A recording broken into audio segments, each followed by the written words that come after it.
I sleep when you can play Dom Team Death, the free-for-all, CTF and Sabotage. Man, I play them all from search up to headquarters, down the list of demolition. Objectively speaking, to win is my only mission. If I sin, it's not by omission of order.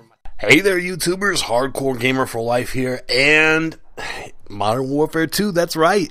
And some of you may have been wondering what the hell happened to my Road to the Nuke Emblem series. Brought it up to episode 9, that's right.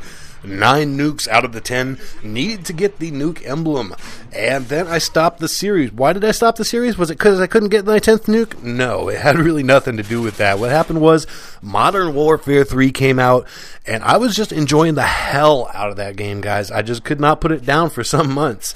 Now, since they've, and I'm doing air quotes here, buffed these past 12...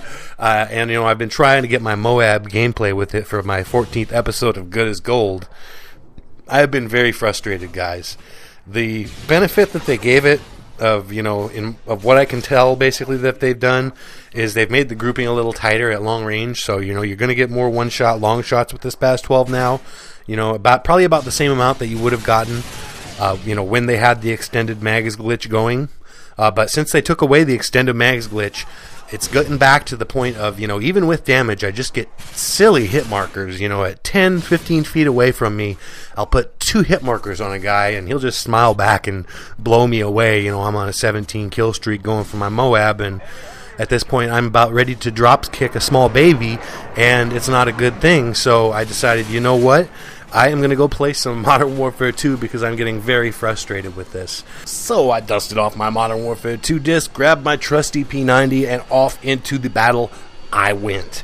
And let me tell you guys, I'm going to give IFW some props right now because, as you well know, they didn't do crap about boosters in Modern Warfare 2. Well, I ran into nuke boosters in almost every free-for-all I played.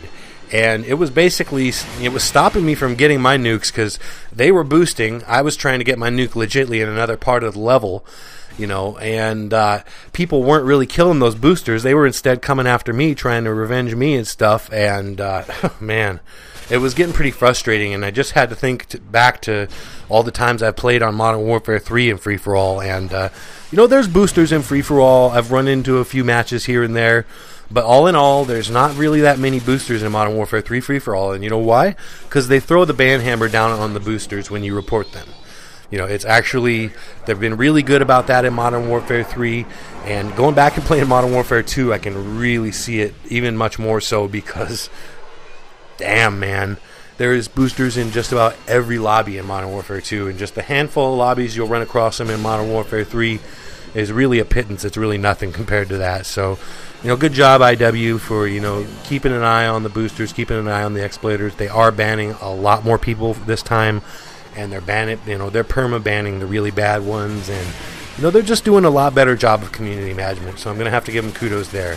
You know, they're making some questionable decisions, in my opinion, like, you know, basically nerfing the shotguns, in particular this past 12, obviously with, you know, the USAS and the KSG, they've gave them basically extended mag benefits without the extended mags, but yet they took that away from this past 12 and gave it nothing else really that tangible, except, as I said, maybe a little bit tighter grouping at range. But Infinity Ward, these ridiculous hit markers at 10 and 15 feet, it's just, that's not what SPAS 12 should do. I really think you should do just a little bit more of a buff on the SPAS 12, just a little more damage, just enough so you don't get, you know, 2 hit markers on a guy at 10 or 15 feet. That's just pure silliness, guys. So for this, my final episode, number 10 of the Road to the Nuke Emblem series, I decided to go with the P90. It's one of my favorite weapons in Modern Warfare. Actually, ever since COD 4, Modern Warfare 1, I've really enjoyed the P90.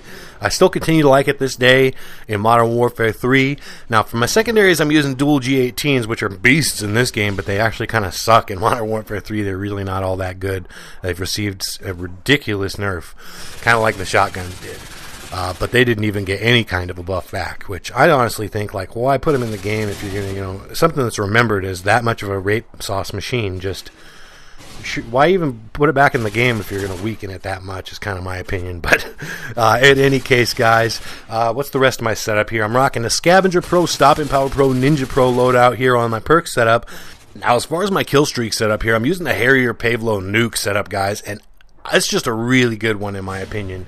You know, I don't really like having the AC-130 or the chopper gunner, especially since I was doing these nukes in free-for-all where those don't really perform as well. Could be just basically because, you know, unlike in team games, people don't spawn together. So, you know, it's really hard to rack up a high kill count in, you know, free-for-all with the AC-130 or chopper gunner compared to as if you were playing like Domination or Team Deathmatch or something like that. But as you can see, got my final nuke there in Game 3, baby. Road to the Nuke Emblem complete, and you're going to see a cool spinny Nuke Emblem here in a minute, guys. Feels great to finally put a cap on this series. You know, hopefully you've enjoyed all 10 episodes. Got that nuke, baby. Oh, yeah. At 29-3, that's the first time I've ever finished a free-for-all in less than the time allotted with less than 30 kills. So, not too many people got killed by that nuke, but I don't really give a rip. So, now we are going to see the cool spinny Nuke Emblem at the end of it all. There was the goal, right there, to knock out that Nuke Emblem, and she's done. As always, guys, thanks so much for viewing my videos. Please rate, comment, and subscribe if you like what you saw. Let's look at that Nuke Emblem one more time, and I'm out, guys. Peace, and have a great one. Keep it on the dial where you know that it's hot, cause you know that on my channel I upload a lot of videos of all different types of varieties, gameplays, mini tashes, live comms, even some comedy bits. Ain't no playlist titled greatest hits, not yet, but you can bet.